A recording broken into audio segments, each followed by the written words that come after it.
भाई अगर तोशा खाना के लोटे तुम घर ले गए तो जज क्या करे। लाहौर हाई कोर्ट की बात करूंगी जिसमें 1,70,000 केसेस जो है वो जेर इल्तवा है, सिर्फ 11,000 केसेस प्रॉपर्टी से मुतल्लिक है। लॉ है इसके ऊपर स्टे देते हुए इसको रिट्रोस्पेक्टिवली इम्पैक्ट जो है इंप्लीमेंट करने के लिए कह दिया गया कि जितने कब्जे अभी तक छुड़वाए जा चुके हैं वो भी वापस कर दो कब्जा माफिया को। हमने क्यों कब्जा माफिया के साथ जनाब स्पीकर खड़े होना है? ये कहना क्या चाहते हैं? आज इस अदलिया के लिए और अदलिया के लिए चुनिंदा किसी ग्रुप के लिए इनके पेट में बहुत दर्द हो रहा है या बहुत मोहब्बत आ रही है। जनाब स्पीकर, आपने जितना जुडिशरी को आपने पॉलिटिसाइज किया है, जितना क्रिटिसाइज किया है, आज भी चीफ जस्टिस ऑफ पाकिस्तान से लेकर नीचे तक जो कैरेक्टर असैसिनेशन विद फैमिली शक्लें लगा लगा के ये है वो जज जिसने फैसला दिया।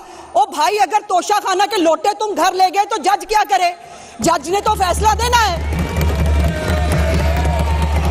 और जनाब स्पीकर, मेरे भाई को सिर्फ 2-3 बातें अगर समझ में आ जाएं, काश के तेरे दिल में उतर जाए मेरी बात।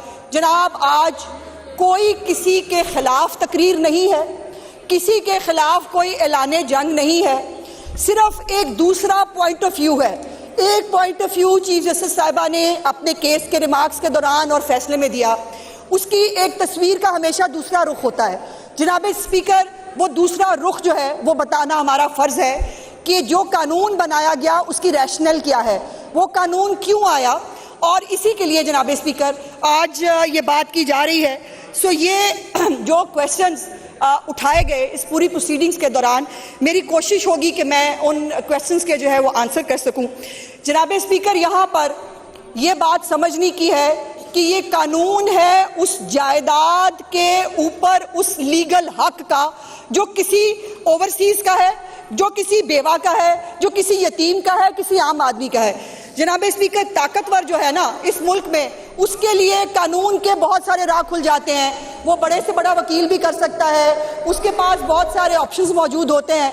अगर नहीं सुनता कोई तो गरीब आम आदमी के नहीं सुनता। अगर नहीं केसों के फैसले होते तो किसी बेवा के नहीं होते। अगर नहीं फैसला होता तो उस बहन का नहीं होता जिसकी जमीन के ऊपर उसके भाइयों ने कब्जा किया होता है, और वो साल हर साल रगड़ा खाती है जनाब स्पीकर अदालतों के अंदर, और उसके पास बड़ी बड़ी फीस देने के लिए भी पैसे नहीं होते।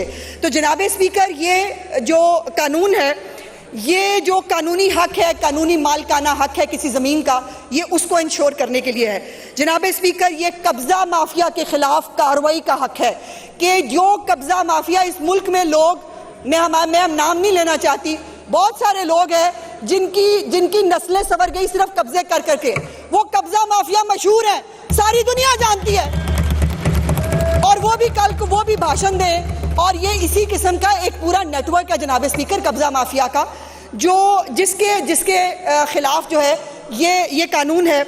ये आम शहरी को अदालती पेचीदगियों से जो है वो जनाब स्पीकर बचाने का कानून है। और ये प्रॉपर्टी के जो तनाज़ात है, अब जैसे मैंने गुजारिश की जनाब स्पीकर, मोस्टली ये होता है कि ख़ानदान के अंदर तनाज़ा होता है, दो भाइयों के बीच में भी हो सकता है, बहन भाई के बीच में भी हो सकता है। जनाब स्पीकर, ये भी देखा गया कि यतीम बच्चे जिसका बाप फौत हो गया, उसके चचा ने, उसके ताया ने, उसके किसी रिश्तेदार ने उसकी ज़मीन पर कब्जा किया है, जनाब स्पीकर, उस बच्चे का जो मालिकाना हक है उसको लौटाने का केस है जनाब स्पीकर, ये उसके लिए कानून है।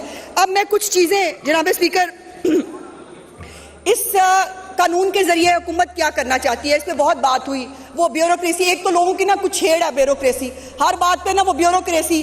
तो भाई ब्यूरोक्रेसी के जरिए मुल्क चलता है ना, अच्छे बुरे लोग आपके बीच में भी हैं, हमारे बीच में भी हैं, लेकिन ब्यूरोक्रेसी के खिलाफ एक महाज इकट्ठा खड़ा करना ये एक पुरानी आदत है। जनाब स्पीकर, इसमें गैर कानूनी कब्जा साबित होने पर जो फौरी रेस्टोरेशन ऑफ कब्जा है, कि अगर जो कमेटी बनती है जनाब स्पीकर, उसने 90 दिन के अंदर अंदर फैसला करना है। एक एप्लीकेशन जाती है, उस एप्लीकेशन पे कमेटी बैठती है, 90 दिन के अंदर अंदर उसने फैसला करना। और जनाब स्पीकर, मुझे आपको ये बताने में निहायत खुशी महसूस हो रही है, 5000 से ज्यादा केसेस, अगर मैं एग्जैक्टली बता सकूं आपको, 5044 केसेस का फैसला कब्जा समेत, 5000 ओवरसीज यतीम, बेवाएं, बच्चे, नादार आम आदमी को जो है वो कब्जे मिल चुके हैं 5044 केसेस के अंदर। ये उनका हक है जो उनको जो है इस हुकूमत ने प्रोवाइड किया है इस कानून के तहत। उसके साथ साथ जनाब स्पीकर, जाली इंतकालात और बोगस दस्तावेजात, जब ये कमेटी बैठती है इसके सामने दस्तावेजात आती हैं, उस दस्तावेजात की जनाब स्पीकर स्क्रूटनी होती है। वो कमेटी बैठकर वहां पर कई केसेस में जनाब स्पीकर ये सामने आया कि जो दस्तावेजात पेश की जा रही थी वो बोगस थी, वो फेक थी, और उन बोगस कागजात के ऊपर जो है वो बेस बनाकर वहां कब्जा किया गया था। जनाब स्पीकर, मुझे ये बताइए कि ये बोगस कागजात और इन दस्तावेजात को जो है वो उस कानून के तहत उनके खिलाफ कार्रवाई होना कैसे गलत है? इसको कौन गलत कह सकता है? और उसके बाद जनाब स्पीकर, एक फास्ट ट्रैक रिलीफ है जो मुतासरीन को दिया गया उनको। और मैं, अगर आप जनाब स्पीकर, अगर आपको इत्तफाक हुआ हो सोशल मीडिया देखने का, या बहुत सारे लोग जो यहाँ पर हमारे नुमाइंदे बैठे हैं, जिन जिन के इलाकों में ये फैसले आए हैं, लोग कितने खुश हैं, लोग कितनी दुआएं दे रहे हैं, लोग कितना रिलीफ महसूस कर रहे हैं जनाब स्पीकर।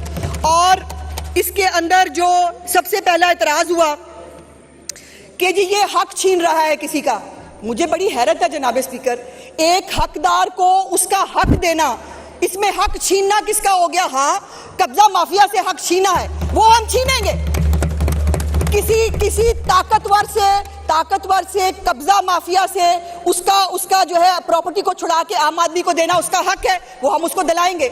ये क्या एतराज है कि जी वो किसी का हक छीना है? उसके बाद जनाब स्पीकर, मैं ये बात बड़ी कैटेगोरिकली कहना चाहती हूँ कि ये कानून आम आदमी के लिए है और हुकूमत पंजाब हर उस आम आदमी के साथ, हर उस औरत, यतीम, बेवा के साथ खड़ी है जिसके साथ ज्यादती होती है, जिसकी जमीन पे कब्जा होता है, उसको दिनों में नहीं घंटों में जनाब स्पीकर, घंटों में उनके कब्जे जो है उनको वापस दिलाए गए हैं। जनाब स्पीकर, एक वर्ल्ड जस्टिस प्रोजेक्ट 2025 की रिपोर्ट के मुताबिक पाकिस्तान की अदालतों में 2.3 मिलियन केसेस ज़ेर इल्तवा हैं जनाब स्पीकर।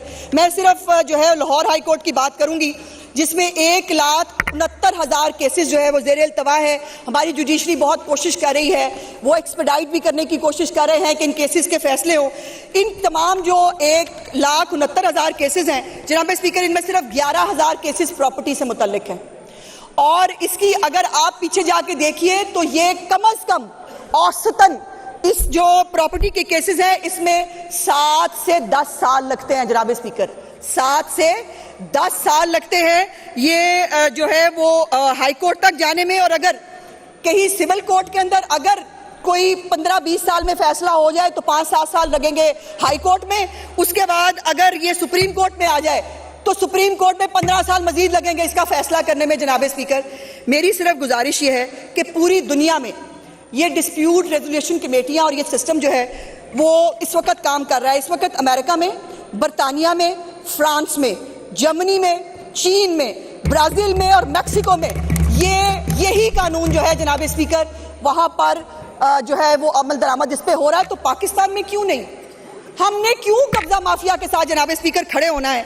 और एक मुझे सिर्फ मैं खुद जनाब स्पीकर बाय प्रोफेशन वकील हूँ, मेरा ये पेशा भी है, लेकिन मैं एक बात से मुझे बड़ी हैरत हुई कि इस केसेस ये जो लॉ है इसके ऊपर स्टे देते हुए इसको रिट्रोस्पेक्टिवली इम्पैक्ट जो है इम्प्लीमेंट करने के लिए कह दिया गया कि जितने कब्जे अभी तक छुड़वाए जा चुके हैं वो भी वापस कर दो कब्जा माफिया को। जनाब स्पीकर, ये किस तरह का इंसाफ है कि एक तो रिट्रोस्पेक्टिव इफेक्ट हो ही नहीं सकता कानून के अंदर, और आप उसको रिट्रोस्पेक्टिव इफेक्ट देके कह रहे हैं कि जो कब्जे 5,000 आपने छुड़वाए हैं उन दोबारा उनको भी लाइन में लगाओ, वो भी 15-15, 20-20 साल रुले। मैं बड़ी कैटेगोरिकली जनाब सिर्फ ये इतनी गुजारिश करके आपसे इजाजत चाहूंगी कि पूरी दुनिया में तेज तर इंसाफ के लिए और आम आदमी की रिलीफ के लिए यह कानून इस्तेमाल हो सकता है, तो पाकिस्तान में क्यों नहीं हो सकता? हमें एक फैसला करना पड़ेगा। लाइन के इस तरफ है एक आम आदमी जिसके साथ जुल्म हो रहा है, जिसकी जमीन पे कब्जा है, दूसरी तरफ है वो कब्जा माफिया या ताकतवर आदमी जो अपनी बेटी को, अपनी बीवी को, अपनी बहन को, अपने किसी यतीम को वो उसको स्नैप करके उसकी प्रॉपर्टी के ऊपर कब्जा करता है, उसको आवाज जो है वो निकालने की इजाजत नहीं है, उसको इंसाफ मांगने की इजाजत नहीं है। तो मैं ये बात जनाब स्पीकर बिल्कुल कहना चाहती हूँ कि चीफ मिनिस्टर साहिबा इसके ऊपर बिल्कुल कमिटेड है। जैसे उन्होंने पंजाब के अंदर बाकी बहुत सारे जो प्रोजेक्ट्स आम आदमी की ज़िंदगी में बेहतरी लाने के लिए शुरू किए हैं, वो सुथरा पंजाब हो, वो ग्रीन बसेस हो, वो आपकी इंफ्रास्ट्रक्चर हो, स्कूल और कॉलेजेस की हालत बेहतर करना हो, नए अस्पताल बनाने हो, जनाब स्पीकर, उनके लिए ये उतना ही एक अहम मामला है। चूँकि बहुत सारे जो काम है जनाब स्पीकर, हुकूमतों में होते हुए आपके हाथ से कोई अच्छा काम हो जाना, यह भी अल्लाह पाक का इंसाफ है। कुछ लोगों के मुकद्दर में अच्छा काम करना लिखा ही नहीं, और कुछ के मुकद्दर में अल्लाह पाक ने बार बार अच्छे काम करा के उनके लिए जो दुआएं आपने, काश, मैंने बहुत सारी वीडियोस देखी है जनाब स्पीकर, यकीन मानिए कि मतलब दिल को ना एकदम से वो होता है कि यही शायद दुआएं हैं जो चीफ मिनिस्टर साहबा को इतनी हिम्मत देती हैं कि वो लोगों के लिए तमाम तर मुखालफत के बावजूद, तमाम तर करैक्टर असैसिनेशन के बावजूद, तमाम तर बदतमीजी और गाली गलोच के बावजूद वो खड़ी रहती है अपने, क्योंकि वो हक में खड़ी है।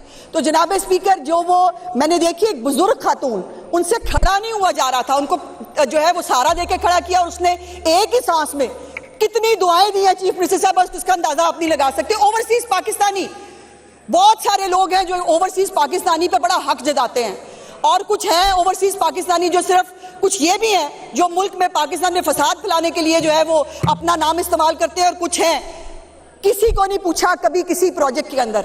अब ये कब्जे जिन जिन के छूटे हैं, किसी को नहीं पूछा आपने किस पार्टी को वोट दिया था। जिन बच्चों को जो लैपटॉप स्कॉलरशिप्स मिलते हैं, कभी किसी को नहीं पूछा कि आप किस पार्टी को सपोर्ट करते हैं। सुथरा पंजाब की गाड़ियां कभी नहीं करती कि वो जो है वो ये मुखालफों की गली है, हमने उसके अंदर नहीं जाना। ग्रीन बसों के अंदर जो है वो मुफ्त पैसेंजर्स जो है वो ट्रेवल करते हुए उनसे किसी से नहीं पूछा जाता तुम्हारी जमात कौन सी है।